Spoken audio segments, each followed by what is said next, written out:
और मेरे मित्र बड़ी ताज्जुब की बात होती है कि स्टैंडर्ड 10 तक के सवाल हमसे पूछे जाएंगे और फिर भी हम परेशान हैं। तो आपको ये समझना होगा कि what are the main sources of questions which are asked in our examination. क्योंकि ये जो वैकेंसी कम है, इस चीज का मार आपके जैसे हमारे जैसे हजारों ऐसे युवा हैं जो झेल रहे हैं और कुंठित मन से कलम पकड़े हुए हैं कि हाँ, एक उम्मीद में कि कल को कुछ और हो जाए तो हमारी जो नौकरी है वो लग जाएगी। लेकिन उस कलम को पकड़ना और सर उस कलम से मेहनत करना, इस दोनों में फर्क होता है। जय हिंद दोस्तों, स्वागत है आप सभी का आपके अपने परिवार द लॉजिकल साइंस में। मैं हूं आलोक सिंह आतिश और उम्मीद करते हैं आप सभी अच्छे होंगे।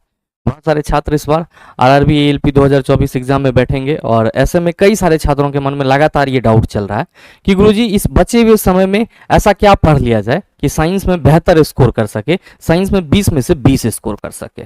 और मेरे मित्र, अगर आपके भी मन में इस तरह की बातें चल रही है तो ये वीडियो बिल्कुल आपके लिए है और बने रहिएगा वीडियो के अंत तक। आज के बाद से आपको, इस सेशन के बाद से आपको साइंस में आपको आगामी 2024 एएलपी परीक्षा के लिए क्या पढ़ना है उसका कोई टेंशन नहीं रहेगा। और यकीन मानिए कि अगर आपने ये 3 से 4 स्टेप आपने फॉलो कर लिया तो मैं आपको लिख के दे सकता हूं, साइंस में आप कुछ भले ही ना जानते हो, लेकिन जब आप एग्जाम में इतने पोर्शन को पढ़ने के बाद बैठेंगे तो मेरे मित्र साइंस में आप बेहतर डील करेंगे। आप कहेंगे कि गुरुजी ये क्या है 3 या 4 स्टेप। तो आइए शुरू करते हैं आज के इस सेशन की और देखते हैं हम लोग क्या कुछ सीख पाते हैं। मेरे मित्र, जैसा कि आप सबों को मालूम है कि जो आपकी आरआरबी एएलपी की एग्जाम है ये आपका बहुत ही जल्द इसका एडमिट कार्ड आपको देखने को मिल जाएगा, नोटिफिकेशन देखने को मिल जाएगा। और ऐसे में अमूमन ये मोटा मोटी मान के चल सकते हो कि जो आपके पास समय है वो कम है। अब एक अप्रॉक्स आप 40 दिन भी ले सकते हो, 50 दिन भी ले सकते हो, 35 दिन भी ले सकते हो। मतलब ये डिपेंड करेगा कि आपकी शेड्यूल कब आ जाए, क्योंकि जिस हिसाब से रेलवे ने आपको शुरुआत में ही एएलपी एग्जाम के रिगार्डिंग नोटिफिकेशन दी थी, उससे कहीं ना कहीं आप ये कयास लगा सकते हो कि जो आपकी एग्जाम है वो जल्द हो जाएगी। और ऐसे में एक क्यूरियोसिटी बढ़ती जाती है छात्रों के बीच में कि जो हमने अभी तक पढ़ा है क्या वो हमारे एग्जाम के लिए रेलेवेंट है, या फिर हम जो तैयारी कर रहे हैं उससे संबंधित हमारे एग्जाम में सवाल पूछे जाएंगे या नहीं पूछे जाएंगे। ये क्यूरियोसिटी जो है वो बहुत सारे छात्रों के मन में लगातार रहती है। मेरे मित्र ध्यान दीजिएगा कि अगर हम सीधे सीधे पॉइंट ऑफ व्यू की बात करें अपने इस एग्जाम के लिए तो जनरल साइंस में आपको 20 क्वेश्चन देखने को मिलेंगे और जो 20 क्वेश्चन होंगे वो आपका 20 मार्क का होगा। अब सबसे बड़ा सवाल यहाँ पे ये है कि क्या सर ये 20 सवाल हमसे बन जाएंगे? मेरे मित्र 100% आपसे बन जाएंगे। आप बेकार में परेशान हो रहे हैं। और मैंने तो आपको कई बार बताया है कि एक योद्धा युद्ध में जाने से पहले सर रोया नहीं करता है, वो पसीना बहाता है। किस लिए? ताकि युद्ध में जाए तो हमारा कम लहू बहे और मेरे मित्र जो आपकी सफलता है वो क्या हो, सुनिश्चित हो सके। तो मेरे मित्र आप सबों को मालूम है कि जनरल साइंस के जो 20 क्वेश्चन पूछे जाने हैं वो आपका फिजिक्स, केमिस्ट्री और बायोलॉजी से होगा। ध्यान में रखिएगा कि जो आपका एग्जाम होगा वो तो एएलपी सीबीटी 1 का होगा। अब सीबीटी 2 वाला दिमाग यहाँ पे नहीं लगाना है, पहले जो आगे में है चला ओकरा हमको क्रैक करना है। क्या है कि सर फिजिक्स, केमिस्ट्री, बायोलॉजी के जो सवाल पूछे जाएंगे 20, उसमें क्या होगा, तो इसमें आपका थ्योरी भी होगा और साथ में क्या होगा, न्यूमेरिकल भी होगा या ना? आप कहेंगे बिल्कुल होगा। तो सवाल ये है कि सर इस बचे हुए समय में कई ऐसे छात्र होंगे जो लंबे समय से तैयारी कर रहे होंगे, तो वो कहीं ना कहीं रिवीजन को सोच रहे होंगे और उनके मन में भी ये आ रही होगी कि रिवीजन में क्या पढ़ लिया सर। और वैसे भी छात्र होंगे जिनको लग रहा होगा कि अच्छा जब एग्जाम डेट आएगी तो हम साइंस कर लेंगे। तो मेरे मित्रों दोनों के लिए ये चीज है, आप बहुत अच्छे हैं, अपने आप को सैक्रिफाइस किए हुए हैं इस एग्जाम के लिए, तो मेरे मित्र आपका रिजल्ट तो ऐसे भी सुनिश्चित है। और अगर आप जुझारूपन वाले स्टूडेंट हैं और आपको लग रहा है कि हम सर अभी से भी फाइट कर सकते हैं, तो मेरे मित्र आप जो है और अच्छा कर सकते हैं। क्योंकि दोनों ही कंडीशन में आप मेहनत तभी करोगे जब आपके अंदर सफलता पाने की ललक होगी। अदरवाइज मेरे मित्र वैकेंसियां आती जाती रहती है और छात्र भी आते जाते रहते हैं और जो ये क्रम है ये लगातार चलते रहता है। इस क्रम को सर कोई नहीं तोड़ सकता है। सफल कौन होते हैं? जिसके अंदर ललक होती है। तो मेरे मित्र ये इतना चीज आप सबों को मालूम है कि 20 क्वेश्चन में थ्योरी और न्यूमेरिकल पूछे जाने हैं और कई सारे छात्रों का तो आपका यह भी मानना होगा कि सर इस सिलेबस जो है बिल्कुल ही इजी है। और मेरे मित्र वाकई में बिल्कुल सिलेबस इजी है। आपको जो आरआरबी की तरफ से सिलेबस दी गई है सीबीटी 1 के साइंस के लिए, सर उसका जो लेवल रखा गया है वो कहां रखा गया है सर? स्टैंडर्ड 10 तक रखा गया है। और मेरे मित्र बड़ी ताज्जुब की बात होती है कि स्टैंडर्ड 10 तक के सवाल हमसे पूछे जाएंगे और फिर भी हम परेशान हैं, जबकि हमने 10th भी किया है, +2 भी किया है, ITI भी करा है, सारा चीज करा है। मेरे मित्र परेशान इसलिए हैं कि हम लोग एक हवा बना लिए हैं कि चीजें बहुत जटिल होती है, साइंस बहुत मतलब खराब सब्जेक्ट है, एक में चीजें समझ में नहीं आएगी, न्यूमेरिकल पसीना छुड़ा देगा। जबकि मेरे मित्र ऐसा बिल्कुल नहीं है। आप अगर आईटीआई तक जर्नी करके यहां तक पहुंचे हैं और इस वीडियो तक पहुंच पाए हैं तो मेरे मित्र आप कहीं ना कहीं कॉपी किताब से जुड़े हुए होंगे और कहीं ना कहीं आपको फिजिक्स केमिस्ट्री बायोलॉजी के चैप्टर का नाम जो है वो आपको मालूम होगा। मेरे मित्र बस यहां पे जरूरत क्या है, बस जरूरत है यहां पे जो आपका त्रिनेत्र है उसको खोलने की, और मार्केट में जो लोग नहीं कर रहे हैं वो चीज आपको करने की। क्या करना होगा? अब मेरे मित्र कुछ तरीकाएं ऐसी होती है जिसको अपनाना पड़ेगा, और पढ़ने का और रिजल्ट देने का बेस्ट तरीका यही है। क्या है वो सर तरीका? तो मेरे मित्र ध्यान दीजिएगा, आप सबों को अगर चैप्टर मालूम है फिजिक्स केमिस्ट्री बायोलॉजी के, तो बस ये 3 स्टेप आपको फॉलो करने हैं, इससे ज्यादा आपको कुछ नहीं करना है। और जो मैं आपको यहां पे इंपॉर्टेंट टॉपिक बताऊंगा सर, उसको एक बार बेहतर तरीके से सर पढ़ के चले जाना है मेरे मित्र, आपका साइंस में काम हो जाएगा। साइंस में आप बेहतर क्वेश्चन को डील कर पाएंगे। आप कहेंगे कि गुरुजी ये तो हम पढ़ पा रहे हैं कि एनसीईआरटी 9th एंड 10th, लेकिन एनसीईआरटी 9th एंड 10th क्या? ध्यान में रखिए मेरे मित्र, आपका सिलेबस खत्म है, आपका सिलेबस नहीं भी खत्म है। आप बहुत अच्छे स्टूडेंट हैं, आप किसी भी प्रकार के स्टूडेंट हैं, हमें उससे मतलब नहीं है। हमें मतलब है कि आप जब एग्जाम हॉल में बैठेंगे तो साइंस में आप बेहतर कर पाओ। इसके लिए मेरे मित्र आप किसी भी तरह के छात्र हैं, प्रोफेसर हैं, बहुत दिन से तैयारी कर रहे हैं, कुछ भी कर रहे हैं, एग्जाम हॉल में जाने से पहले चिल्ला बहुत ही प्यार से कह रहे हैं कि एनसीईआरटी 9th एंड 10th का जो फिजिक्स केमिस्ट्री और साथ में बायोलॉजी है, चिल्ला थ्योरी और न्यूमेरिकल के साथ, थ्योरी प्लस न्यूमेरिकल के साथ बिल्कुल लगा लेना। इसको लगाने में आप कहीं से भी सर कोताही मत बरतना, कोई भी कुछ भी बोले इतना आप जरूर कर लेना। अगर आप किसी भी तरीके से पढ़ रहे हैं चीजों को, आपका सोर्स पढ़ने का कुछ भी है, उससे कोई मतलब नहीं है। आपको मतलब किससे है? हमें मतलब है एनसीईआरटी फिजिक्स केमिस्ट्री बायोलॉजी के किसके पोर्शन? सिर्फ 9th और 10th के पोर्शन। अब 6 से लेकर के 10th के चक्कर में मत पड़ जाना, 7 से लेकर के 12 तक के चक्कर में मत पड़ जाना, नहीं आएगा, क्योंकि चीजें उतनी ही काफी है जितना आपके एग्जाम में पूछा जाता है।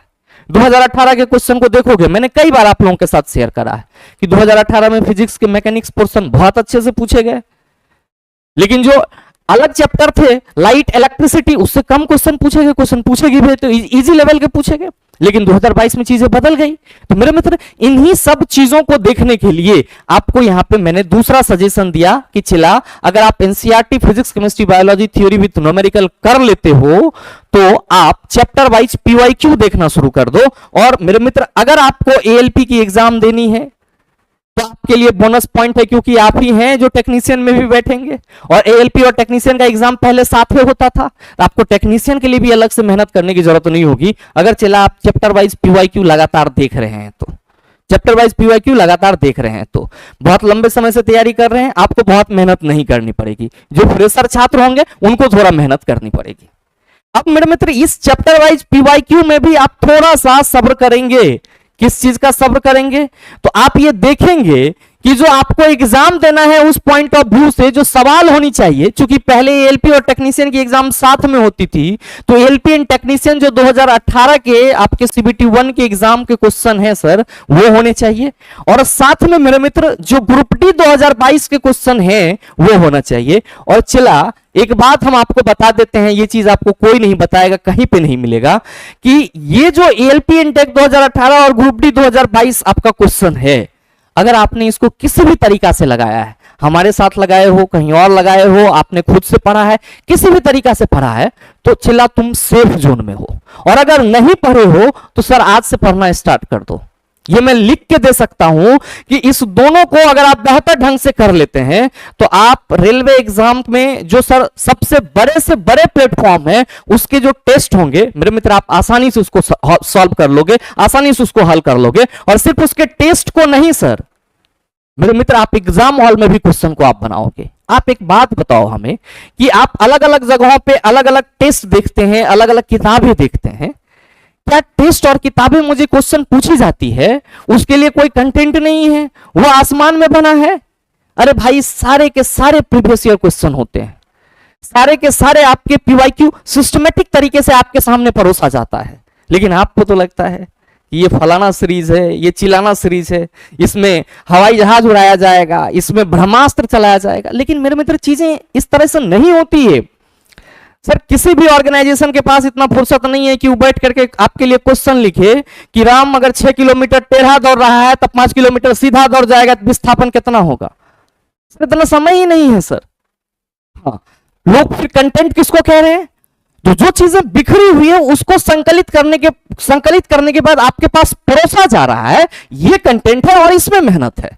तो आपको ये समझना होगा कि what are the main sources of questions which are asked in our examination. Main sources क्या है? तो मेन सोर्सेज आपको पीवाईक्यू पैटर्न से ही पता चलेगा, और जब तक आप इस पे काम किए हुए नहीं रहेंगे मेरे मित्र चीजें आपके माइंड से इधर उधर जाती रहेगी। तो आपके पास समय है और 9th 10th का बहुत ज्यादा सिलेबस भी नहीं है। अब मैं आपको लिटरली अगर बता दूं 9th और 10th के सिलेबस की, तो फिजिक्स में मोशन पढ़ोगे, फोर्स पढ़ोगे, ग्रेविटेशन पढ़ोगे, साउंड पढ़ोगे, वर्क एनर्जी एंड पावर पढ़ोगे। इसके बाद अगर आप बात करोगे 10th के सिलेबस की, तो लाइट पढ़ोगे, इलेक्ट्रिसिटी पढ़ोगे, मैग्नेटिज्म पढ़ोगे। बायो में आओगे तो सर उसी तरीके से सेल है, टिश्यू है, बायोडाइवर्सिटी है। हालांकि बायोडाइवर्सिटी से ग्रुप डी 2022 में कम सवाल पूछे गए हैं, रिप्रोडक्शन से सवाल भर भर के पूछे गए, टिश्यू से सवाल पूछे गए हैं, लाइफ प्रोसेस के डायग्राम वाले सवाल पूछे गए हैं। तो जो आपका मतलब 2018 और 2022 का टोटल पीवाईक्यू है उन सारे चैप्टर को अगर आप खोजोगे तो 9th एंड 10th में आपको मिल जाएगी। आप किसी भी तरीके के छात्र हैं मेरे मित्र, आप ये राय मानिए, एनसीईआरटी 9th और 10th आप कंप्लीट कीजिए, बेहतर होगा आपके लिए। साथ में आप चैप्टर वाइज पीवाईक्यू जरूर लगा लीजिए। सर जरूरी नहीं है कि बैठ करके हमको 20 क्वेश्चन लगाना है, 20 का डिस्कशन देखना है। इतना दिन से पढ़ रहे हो, चला चैप्टर में, तो चैप्टर तो आपके माइंड में होगा ही होगा। तो जो क्वेश्चन हमको आ रहे हैं उसका डिस्कशन देख के हम क्या करेंगे? हम अपना समय बर्बाद करेंगे। तो आप पे डिपेंड करेगा कि आप समय बर्बाद करो या फिर आप कुछ और करो। मेरे मित्र ध्यान देंगे कि इन सभी के बाद आप क्या करें? सर जहां से भी आपको इच्छा हो, साइंस के सेक्शनल टेस्ट हर जगह पे आपको मिल जाते हैं, 20 क्वेश्चन सर आप उसको लगा लीजिए। आपका जो स्कोर है वो किस तरह से बूस्ट होता है वो आपको पता पड़ जाएगा। अब मेरे मित्र यहां पे अगर आप इस 3 स्टेप को फॉलो करते हैं तो मैं इतना लिख के दे सकता हूं कि इससे बाहर आपको साइंस देखने को नहीं मिलेगा। हाँ, इसके लिए आपको पूरी मेहनत और पूरी ईमानदारी के साथ आपको सर कुछ दिन जो है सर बुक के साथ समय बिताना होगा। अब चला, ये 3 बात मैंने क्यों बोला? तैयारी तो आप लंबे समय से कर रहे हो, गाइडेंस तो आप हमारे जैसे हजारों लोगों से लेते हो, तो कहीं ना कहीं मैं ये मान के चल रहा हूं कि जो आपकी बेसिक है वो क्लियर है। और बेसिक क्लियर होने के बाद एग्जाम के लास्ट समय में ये वीडियो आपके सामने इसलिए लाया जा रहा है ताकि मेरे मित्र जो भी भूले भटके छात्र हैं वो एनसीईआरटी 9th और 10th थ्योरी प्लस न्यूमेरिकल जरूर कर लीजिएगा, विद एक्सरसाइज एग्जांपल जैसे भी हो सर पूरा का पूरा कर लीजिएगा। और पीवाईक्यू पे एक बार नजर जरूर दौड़ा लीजिएगा। उसके बाद आप टेस्ट लगाइए, फुल टेस्ट लगाइए, कोई दिक्कत नहीं है। एक और बात, इन सभी चीज के अलावे जब आप एग्जाम देने जाने के लिए तैयार होंगे सर, उस वक्त आप इतना जरूर ध्यान रखिएगा कि आपके एग्जाम में चला जी ये कुछ चैप्टर जो है वो जरूर माइंड में आपके एग्जाम के टाइम में सेट चलता रहे और आपके माइंड में चलता रहे, क्योंकि ये जरूरी है मेरे मित्र।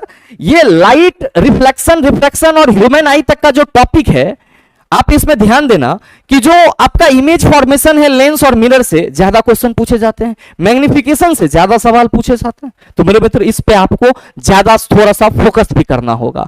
ह्यूमन आई की बात करेंगे सर, आपको जो डिजीज है उससे संबंधित सवाल पूछे जाते हैं। डिजीज कैसे ठीक होगा, किया नमर जाता है लेंस, किया आपका छोट हो जाता है, ये सब कारण जानना होगा आपको मेरे मित्र। उसी तरीके से करंट, हीटिंग इफेक्ट और मैग्नेटिक इफेक्ट को थोड़ा सा फोकस कर लीजिएगा।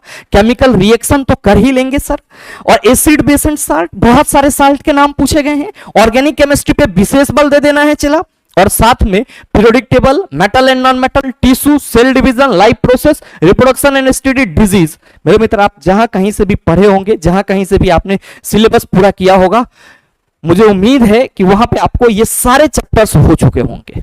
तो कोर्स कंटेंट आपका वही रहेगा, बस क्या करना है इस पे एक बार विशेष फोकस कर देना है एग्जाम से पहले कि हाँ ये चैप्टर हमारे लिए महत्वपूर्ण है सर, इसको हमें लेकर के चलना है। हाँ, मैकेनिक्स के भी पोर्शन को हल्के में मत लेना है, क्योंकि मैकेनिक्स आप लंबे समय से तैयारी कर रहे हो, तो मैं ये मान के चल रहा हूं कि motion and time, force and laws of motion, gravitation, sound, work energy and power आपके लिए बहुत ज्यादा टफ चैप्टर नहीं होगा। केमिस्ट्री में atoms, molecules and ion, states of matter, elements, compound and mixer बहुत ज्यादा टफ चैप्टर नहीं होगा। सेल आपके लिए बहुत ज्यादा टफ नहीं है, क्योंकि जहां भी जाएंगे स्टार्ट यहीं से होता है, motion and time, states of matter और सेल से। तो इतना तो जरूर है कि इस बार जो छात्र परीक्षा दे रहे होंगे, जिन्होंने फॉर्म डाला है, उनका बेसिक बढ़िया तरीके से क्लियर होगा। वो इस 3 स्टेप को फॉलो करेंगे। बाकी के ये सारे चैप्टर अगर आप एग्जाम से पहले देख लेते हैं तो मेरे मित्र इससे ज्यादा आपको साइंस नहीं मिलेगी। और ये वीडियो यूट्यूब पे ही रहेगा, आप इतना करके चले जाना। अगर ना मिले तो आप कमेंट करके जरूर बताना। तो मेरे मित्र इन सभी चीज को करने के लिए आपको बस एक ही चीज चाहिए होगा कि आपके नजरों में आपकी जो सपना है सर वो धधक रहा हो, और साथ ही आपके अंदर जो जुनून है वो सर जुनून कम ना हो। जैसे ही मेरे मित्र जुनून और सपना इस दोनों में कमी आएगी, धड़कना बंद करेगा और सर आपकी जुनून कम होगी, आप डगमगाना शुरू कर देंगे कि वैकेंसी ऐसे है वैसे है। लेकिन लास्ट मिनट में मैं आपको एक बात बताना चाहूंगा, और यहां पे जो छात्र पहुंचे होंगे यहां तक, कहीं ना कहीं वो बहुत सीरियस होंगे इस चीज को। तो मेरे मित्र मैं आप सबों को कहना चाहूंगा कि चला जी, कंपटीशन बहुत ज्यादा टफ नहीं है और बहुत ज्यादा हवा मत बनाइएगा, माइंड पे इसको सेट मत होने दीजिएगा कि वैकेंसी बहुत कम है तो हमारी जॉब लगेगी या नहीं लगेगी। आप अपने तरफ से 100% दीजिए, आपका रिजल्ट 100% होगा।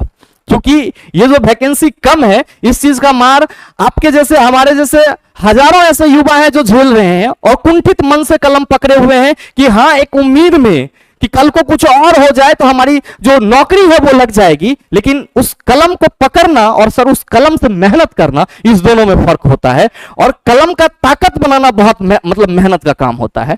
तो मेरे मित्र कलम में ताकत बनाइए, बाकी जो जितनी ताकत है वो सब के सब आपके साथ होगी। और बहुत ज्यादा मैं कुछ नहीं कहना चाहूंगा, बस ये 3 स्टेप आप फॉलो कर लेना मेरे मित्र, आप साइंस में मैक्सिमम स्कोर कर सकते हो। साथ ही आप सबों को एक छोटा सा इंफॉर्मेशन और देना चाहूंगा कि चला जी, अगर आप में से कोई भी छात्र जिनको लग रहा है कि सर इन सभी चैप्टर्स के लिए हमारे पास कंटेंट मौजूद नहीं है, या कोई दूर दराज के वैसे छात्र हैं जहां तक चीजें नहीं पहुंच पाई, और आपको यह लग रहा है कि सर अगर ऐसा कोई कंटेंट वीडियो लेक्चर हमें मिल जाता तो हम उसको बेहतर तरीके से कर पाते, तो मेरे मित्र बिल्कुल अवेलेबल है आप सबों के लिए। कहां पे? द लॉजिकल साइंस एप्लीकेशन पे। द लॉजिकल साइंस एप्लीकेशन पे जब आप जाएंगे तो आपको साइंस और basic science and engineering drawing, ELP और टेक्नीशियन के लिए कॉम्बो बैच मिल जाएगा। आप कहेंगे कि गुरुजी एग्जाम का लास्ट टाइम चल रहा है और साथ में हमारे पास इतनी पैसा नहीं है कि हम इसका रिवीजन कर पाए। तो मेरे मित्र आप हमेशा ध्यान में रखिएगा कि आपके रिवीजन में पैसा बाधा नहीं बनेगी, आपके रिवीजन में पैसा बाधा नहीं बनेगी। और मेरे मित्र मुझे मालूम है कि यहां तक जो छात्र पहुंचे हैं वो कहीं ना कहीं कुछ ना कुछ सोच करके पहुंचे होंगे, और तभी आप यहां तक टिके हुए हैं। और अगर आप यहां तक टिके हुए हैं और आपको लग रहा है कि गुरुजी ये जितना भी टॉपिक, जितना भी चीजें आपने बताया, इसको हमें एक बार रिवीजन करना था कोर्स कंटेंट के साथ, ये सभी टॉपिक ही हम रिवीजन करें और हमारे पास पैसा नहीं है, हम कैसे आपके साथ आएंगे? तो मेरे मित्र परेशान नहीं होना है। आपको इस कोर्स का प्राइस कुछ भी देखे उससे कोई लेना देना नहीं है। आप सर बाय नाउ पे क्लिक करेंगे और वहां पे आपसे एक कूपन कोड मांगा जाएगा, और चला जी आप वहां पे क्या लिखेंगे? ALP 2024, ALP 2024। और मेरे मित्र जैसे ही आप ये कूपन कोड लगाएंगे, आप यकीन मानिए कि जो आप फी देख रहे हैं सर वो फी आपको नहीं दिखेगा। और ध्यान दीजिएगा कि फी इतनी होगी कि आपके लिए अफोर्डेबल होगी और पैसा आपके पढ़ाई में बाधा नहीं पड़ेगी।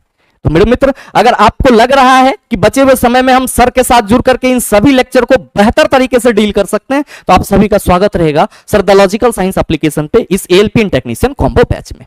जो छात्र यहां तक पहुंच गए हैं, अगर वो चीजों को इनरोल करना चाहते हैं तो मेरे मित्र आपको परेशान नहीं होना है। आप एक इंक्वायरी नंबर ले लीजिए 90 65 97 0 477। इस पे आप कॉल या व्हाट्सएप करके इस चीज का जानकारी ले लीजिएगा। और साथ में सर आपकी जो फी होगी वो इतनी कम हो जाएगी कि आप उसको अफोर्ड कर सकते हैं। बस आपको क्या करना है सर? कूपन कोड लगाना है। तो अगर आपको जरूरत हो तो आप जरूर आइए, हमारे साथ आइए। और सर कैसे आना है? तो इस नंबर पे कॉल या व्हाट्सएप करके सारी जानकारी लेकर के आइए। साथ ही उम्मीद करते हैं कि ये वीडियो आप सबों को अच्छा लगा होगा। अगर आपको वीडियो अच्छा लगा तो वीडियो को लाइक कीजिएगा, ज्यादा से ज्यादा अपने दोस्तों के साथ शेयर कीजिएगा, और चैनल पर नए हैं तो सब्सक्राइब करके बेल आइकन दबा लीजिएगा, ताकि इस तरह के एग्जाम रिलेवेंट वीडियो का नोटिफिकेशन सबसे पहले आपके पास पहुंचे और आप उसको सबसे पहले देख पाओ। मिलते हैं फिर अगले सेशन में, तब तक के लिए best of luck. Thank you, have a nice day.